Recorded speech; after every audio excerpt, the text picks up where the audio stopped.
giving nothing but truth. Hard Knock TV in Los Angeles exclusively with Busta Rhymes. What's good, Bust? What's good, Scrumptious? So your album Back on My BS in stores right now. Right now. Feels good. Nice, powerful, thorough reinstatement of the boom bap and the hip hop. Real talk. Yeah, we just trying to just do what we are known for doing, and that's just contributing greatness to the game and just giving people well-rounded projects, balanced albums, and just a whole lot of eventful moments. And that's what the game's missing is balanced albums. There's Word a whole up. lot of single albums, right. Not too many balanced albums. Absolutely. It's Busta Rhymes, and I'm back with the crack, and the thugs, and the drugs, nigga black. The best to do it, we only deal with the facts, bitch. Blazing and I'm so amazing on them tracks, bitch. And I jump, and I skip, and I hop, and I flip over niggas like gymnastics. Watch the way I come and I'm giving the streets acid. Bastards, niggas know I'm the king of the classics. Now I know you're with Universal now. Right, Universal Motown. Hopped off Interscope, Aftermath. Right. Are any of the tracks on the album from storage? Nah. Any of them in the vault? Nah, see, that was the Blessed album, actually. Okay. That album I just never put out. You know what I'm saying? And I just didn't put it out because I'm a type of person, number one, I'm a studio rat. I live in a studio. So I'm always coming up with something on a regular basis. And, you know, I'm a consumer, you know what I mean? In my own head, I got guilt if I feel like I'm feeding the streets something that's been sitting around, even if they never heard it. And it might be new to their ears, I still feel my own guilt because me personally, just like the average consumer, that everybody wants the new next hot thing. So, you know, in my own head, if I feel like something sat around too long, I'm selling myself short from what I could be offering the people. Yeah. You know what I mean? I could come up with something probably 10 times crazier than the joint that I just did 3-4 months ago. Not that, you know, the joint that I did 3-4 months ago shouldn't still be put in the street, and not that it still shouldn't be heard, but I just always like to give people my latest greatest.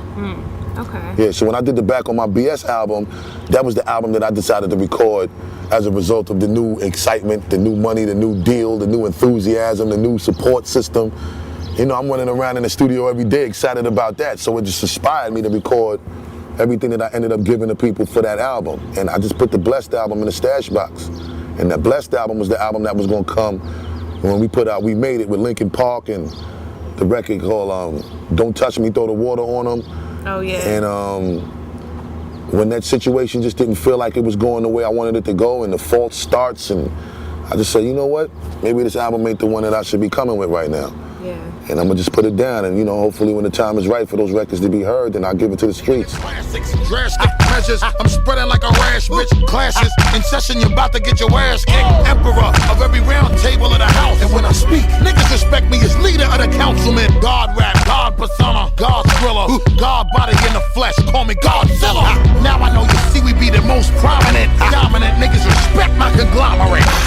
Well, I know you spoke out a lot previously about the issues we had with Jimmy and Interscope. Did that, you crossing over to Universal, was that just a much more cohesive situation for you? Did you feel like you were able to grow more in what you wanted to do? Nah, I just felt like I was able to get back to what I was doing. Like, I was able to grow comfortably before I got the Aftermath and Interscope. Not that there's anything wrong with my relationship with Dre or Jimmy. I don't have no discrepancies with them at all. Just my problem was, you know, certain things that I feel that I know through my experience of professionally recording that was supposed to be facilitated, just wasn't getting facilitated in the way that I felt it needed to be facilitated. So, you know, seeing that, I just was like, you know what? Before I put the album out and it gets hurt because it looked like that's the road that it was going down, you know, let me just protect my music, protect my album, make sure I ain't letting down the consumer that waited from 06 to 08. Because at the time when I left Interscope, it was 08. You know, to get the next album, and then it's a letdown because the setup and the campaign wasn't being rolled out properly, and get up out of there and get back to what I'm used to doing, because I've sold many multiple platinum albums and have had a very successful career run before I got over there, and I just wanted to get back to sitting behind the wheel and controlling my own destiny. Yeah. Stay tuned, this is the game of life, and these are the cards I've been dealt. Give you the real deal, live footage, so you can feel for yourself. It's uncut and raw, ghetto reporter. Since before the new world was in order, embedded in places you dreaded and never thought of. The corners, the streets, and projects, the one-bedroom apartments, the hood. I'm the voice for all of y'all misunderstood. It's because I'm hip-hop. Maybe I was born from the struggle, hustle and hover above the earth. Observe the concrete jungle and expose all lies. Will be televised. revolution of the mind. It will be. It will be. It will be. Hard knock. Giving nothing but truth.